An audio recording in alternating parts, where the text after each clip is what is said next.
रुपेश कारगिल की वादियों में एक सिपाही के रूप में तैनात था। वह अब की बार की छुट्टियों में अपनी बहन के पास गांव आया हुआ था। गांव में आकर उसे अपने बचपन के दिन यादें ताज़ा हो गईं।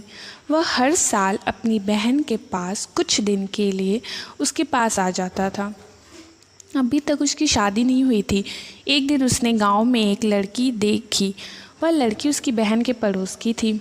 वह लड़की इतनी सुंदर थी कि उसको देखकर उसने अपनी बहन को कहा कि तुम इस लड़की से ही मेरी शादी की बात चलाना, क्योंकि इस लड़की से सुंदर मुझे कोई नज़र नहीं आती। आज उसकी बहन ने उसका रिश्ता उसी लड़की से करवाने के लिए उसने अपने भाई को अपने गांव बुलाया था। वह अपनी बहन के घर पहुंचकर अपनी बहन को बोला कि इस लड़की के माँ बाप से तुमने मेरी शादी की बात की। उसकी बहन बोली, हाँ, मैंने इसके घर वालों से तुम्हारी शादी की बात चलाई है। ये लड़की हमारी जात की नहीं है। वह बोला, मुझे जात वात से कुछ नहीं लेना देना। उसकी बहन बोली, उसके माता पिता के पास देने के लिए इतना दहेज भी नहीं है। वह अपनी बहन को बोला, बहना, मुझे दहेज वहेज कुछ नहीं लेना देना, क्योंकि यह मुझे इतनी पसंद आई है कि वह चाहे किसी भी जाति की हो, मुझे फ़र्क नहीं पड़ता है। उसकी बहन बोली, मेरे भाई, उस लड़की के 5 भाई बहन हैं। वह एक गरीब परिवार से संबंध रखती है। एक महत्वपूर्ण बात तो मैं बताना ही भूल गई, यह लड़की अनपढ़ है। इसके माता पिता ने इसे स्कूल में नहीं भेजा। यह लड़की इतनी सुंदर है कि कोई भी लड़का इसकी सुंदरता पर मोहित हो जाएगा। वो अपनी बहन से बोला, मेरी बहन, मुझे तो सुंदर बीवी ही पसंद है। अपने दोस्तों के साथ इसे कैसे बिलवाना है, इसे सारे कायदे कानून मैं इसे सिखा दूंगा। मुझे इससे कोई फ़र्क नहीं पड़ता। इसके बावजूद भी मैं इसे शादी करने के लिए तैयार हूँ। अपने भाई की बात सुनकर उसकी बहन हैरान रह गई। वह सोचने लगी कि मेरा भाई कितना दिलेर है। उसने रुचि के माता पिता को बुलवाया। उन्होंने इतना अच्छा लड़का देखकर कहा, भले हमें शादी से क्यों इनकार होने लगा, हमें रिश्ता मंजूर है। एक शर्त पर हमें रिश्ता मंजूर है। ये हमारे पास अपनी लड़की को देने के लिए दहेज नहीं है। उसने उनकी मम्मी पापा को कहा कि कल शादी के लिए अच्छा मुहूर्त है, आप हम दोनों की कल ही शादी करवा दो। अभी मुझे भी छुट्टी है, परंतु ना जाने मुझे कब युद्ध क्षेत्र से बुलावा आ जाए।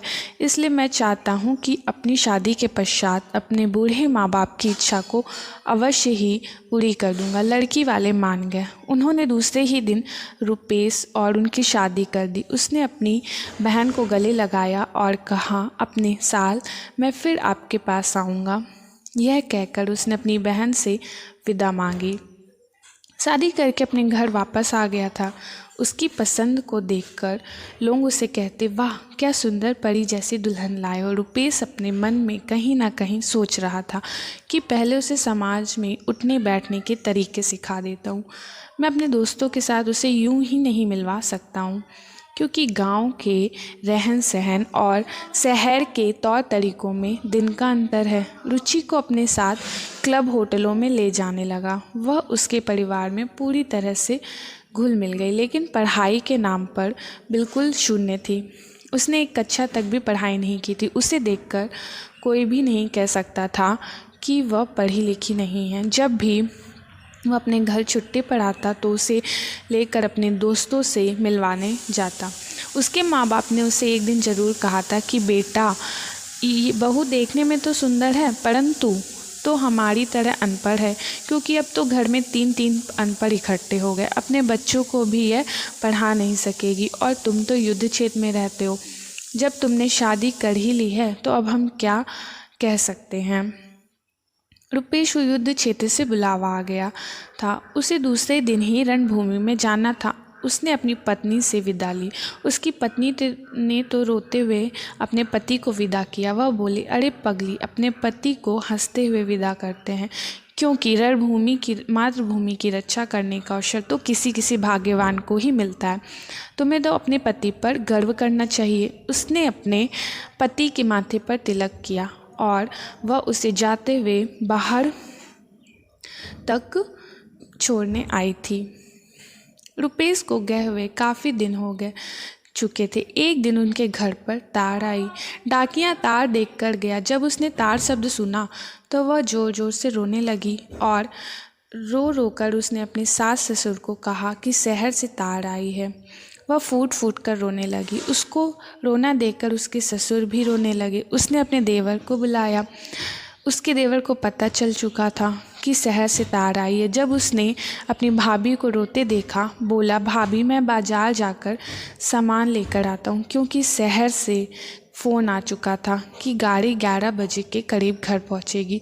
उसको रोता देखकर आसपास की औरतें भी इकट्ठा होकर ज़ोर ज़ोर से रोने लगी।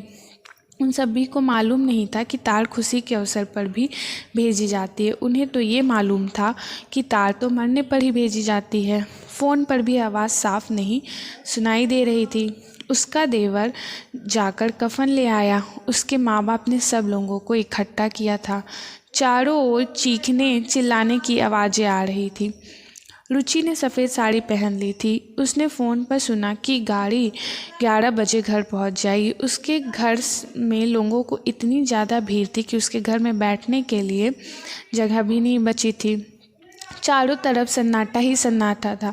रुपेश के दोस्त अब उसे आखिरी सलाम देने के लिए बाजे गाजे से विदा करने वाले थे। 11 बजे के करीब एक पुलिस की जीप उनके घर के पास खड़ी थी। उसमें से रुपेश नीचे उतरा। उसने हैट पहन रखी थी।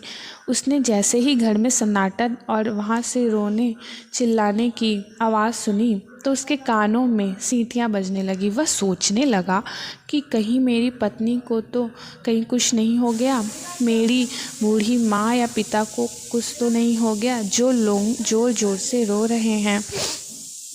उसके दिमाग में तरह तरह के ख्याल आ रहे थे। वह दौड़ा दौड़ा अंदर गया और अपनी माँ के पैर छूकर बोला, माँ प्रणाम। उसकी माँ अपने बेटे को देखकर चौंकी और उसे देखकर खुश हुई। वह बोली, भगवान क्या अनर्थ कर डाला, बहू ने हमें क्या खबर दी। रुपेश बोला कि मैंने अपने आने की खबर आपको तार के माध्यम से दी थी।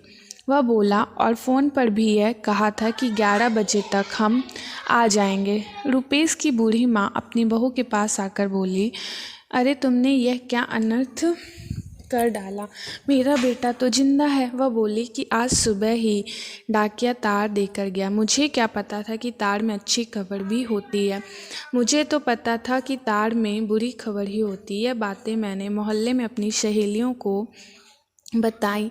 जिसने सुना वह भी यहाँ आए बिना ना रह सकी। रुपेश को कहीं ना कहीं अपनी गलती का एहसास हुआ कि मैंने अपने लिए सुंदर बहू का चुनाव तो कर लिया, मगर उसे तौर तरीके सिखाने के बजाय उसे शिक्षा दिलवा दी होती तो आज उसकी जग हंसाई नहीं होती। वह सारी जनता को संबोधित करते हुए बोला, मैं आज आपको एक सच्चाई से अवगत कराना चाहता हूँ। मैंने अपनी पसंद की लड़की से शादी की। इसकी सुंदरता पर मोहित हो गया और मैंने सोचा कि वह भी मुझे मेरे तौर तरीके सीखकर मुझसे खुश कर देगी। उसने अपनी तरफ से तो बहुत कोशिश की और सफल भी हो गई, पर कहीं ना कहीं मैं यह भूल गया कि सब तौर तरीक़ों से भी सबसे महत्वपूर्ण मनुष्य की शिक्षा है। इंसान अगर पढ़ा लिखा होगा तो वह दुनिया के किसी भी क्षेत्र में चले जाए, वो कभी निराश नहीं होगा। बिना शिक्षा के उसका जीवन अधूरा है।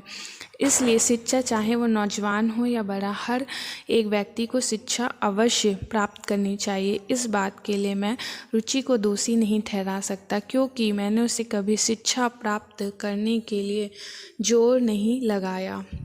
आज सबके सामने मैं ये प्रण लेता हूँ कि अपनी पत्नी को शिक्षा दिलवाने के लिए मुझे जो कुछ भी करना पड़ेगा, मैं पीछे नहीं रहूँगा।